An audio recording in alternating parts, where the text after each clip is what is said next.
Hello everybody, this is day 7 of me making my admissions related video, and I just had a really nice background, so I thought I would make it here today. Without further ado, let's get started.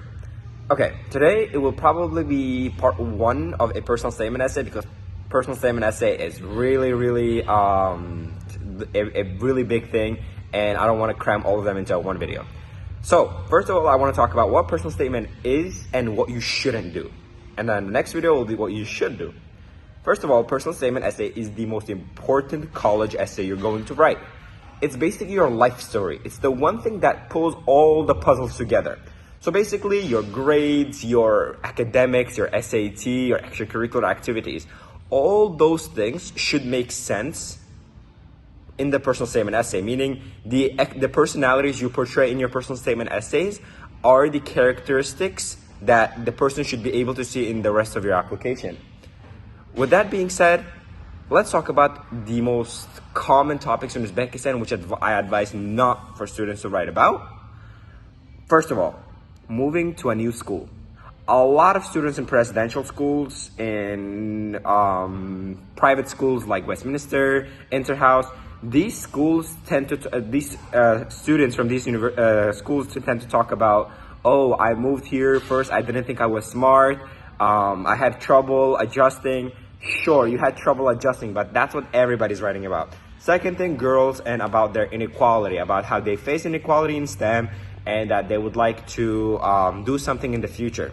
Now, another thing is parents, about how parents were really poor, you didn't have much growing up, and then you want to basically get out of that. Although these topics are fine, there's nothing wrong with them, they're just overused. If you're going to do them, you need to make sure that these are the best ones there is. Now, what makes those essays, those cliche type of essays, the best?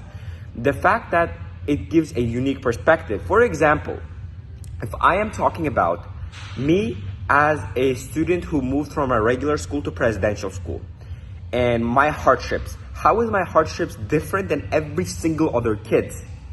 I came from the village, okay, so did another kid. So should I accept him? No. What are some of the tiniest details? You have 650 words, but sometimes you need to take everything into consideration, those little details. That's where your wording and your creativity comes in, which I will make a video on that also. But all in all, when it's a cliche topic, try your best to avoid it. But if you can't, you better make sure that you have everything covered, okay? Next video, I will talk about the things you need. But the first thing I want to tell you is the things that you don't need. 1, don't dwell on a problem unless you're going to talk about overcoming it, just like I mentioned in my last video. 2, do not give them a story from when you were 3 years old, 4 years old, 5 years old, and finish that whole story. When I was 3, my grandpa died, this happened, which made me this person. No. It should be something that has been happening in your life, continuous for the last decade or so. However, make sure that you show a clear path. You should have a clear timeline, okay? So make sure that your essay is not out of order. These are some of the things you need to make sure that you have. This was a really short video for a personal statement essay, and I will be making a couple more about it. So please make sure to ask any questions in the comment about personal statement essays, and I will try my best to answer them in the next videos.